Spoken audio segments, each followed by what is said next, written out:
What's up, guys? This is third generation Conjure, and we're coming back with another video. This time we're going to talk about how to set up an ancestor altar. Okay, so the first thing that you'll need is some type of table. It doesn't have to be as big as this one, preferably something sturdy, wood, if you can get a wood table. A tablecloth, I preferably like white just because I feel like white is purity. But you can use, any kind of vibrant color, something lively, because, this is all about, you know, giving life into your ancestors. So I personally wouldn't use black or anything like that, maybe white or maybe, some type of vibrant color. Okay. You'll also need a candle. I use the 7-day candles just because they're easy to put in and out and you don't have to replace the candle as often. So I'll just snuff it out, when I'm done with my altar work with my ancestors. You'll also need some photos of your ancestors. So, of course, this is not my ancestor. This is just a stock photo that was in a picture frame. But like I stated, I feel like your altar is something personal to you, or at least I feel like it's personal to me. So I wouldn't put my actual altar, on a video. Okay, so then you'll also need one of the most important things. You'll need water, okay? So make sure that you always keep a clean glass of water. Even if you're not giving offerings to your ancestors every day, I recommend changing out this water at least once a day. And, that's not a big task. Just make sure that you keep some fresh water on here for your ancestors. That is a connection to the spirit as far as water is concerned. You can also put other personal things on here, like for the video purposes, I have, and I put them on my altar as well. I have, especially if you have some ancestors that may have liked to drink or they had certain drinks that they drunk. I'll get, some miniatures every once in a while. We got some Crown Apple and some Jose Cuervo. And also incense. When I do my altar work, I personally use frankincense or myrrh incense. That's just my preference. That's what I like, and that's what I use. Okay, you also need to make sure that you keep some fresh flowers. Now, these are kind of withered up, guys. I didn't have a chance to get by and get some more. I'm going to get some tomorrow. But this is just for video purposes. So make sure that you keep live flowers. Don't put anything artificial. This is representing life, so you don't want anything fake or artificial on your altar. I also keep my handy dandy Florida water, and I use this to clean, anything off my altar if I'm dusting it, if I'm going to clean some ashes on my incense or anything like that. I keep this Florida water, and I personally like to put it in a spray bottle because it's easy to, spray things down and wipe it off. I also, you don't have to, but I also keep stones on my altar. And right here I have amethyst. Amethyst is a very spiritual stone, and it's a stone for the third eye and also for spiritual connection. Then I have some scalicite, and this is a stone that is used for spiritual connection as well. So that's something that I keep on my altar. Okay, so as far as the placement of your altar, many people will put their altar in living spaces.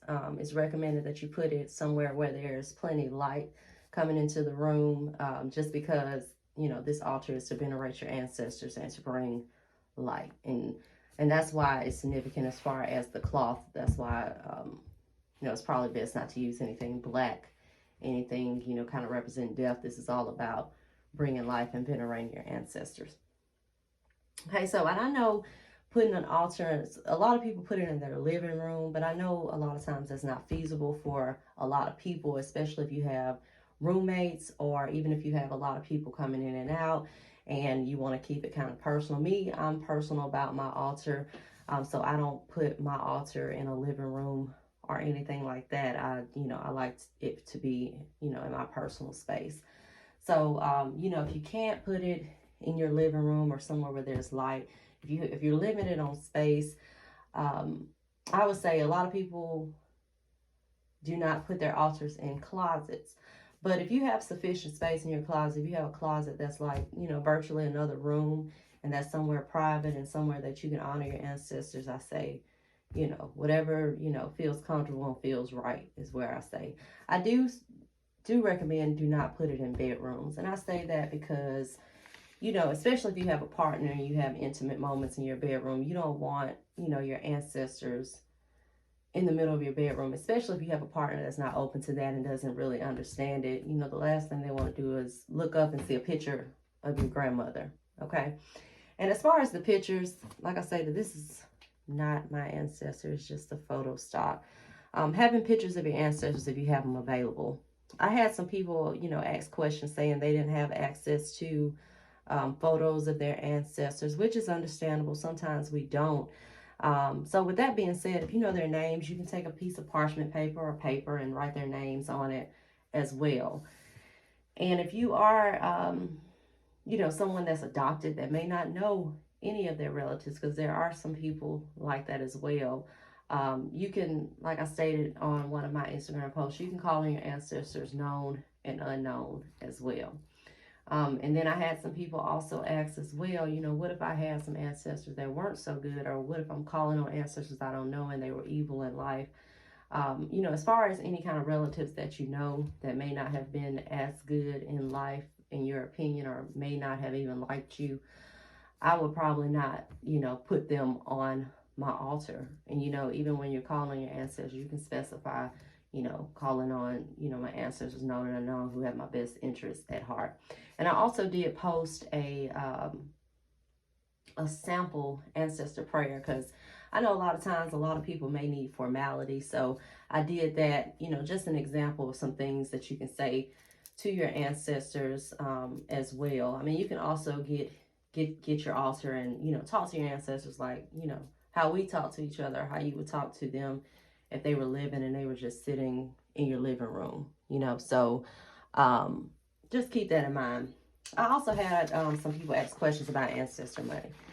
This is ancestor money, and this is joss paper, is what a lot of people call it. On here you see the image of Jade the Emperor, who is said to rule the heaven and, you know, below.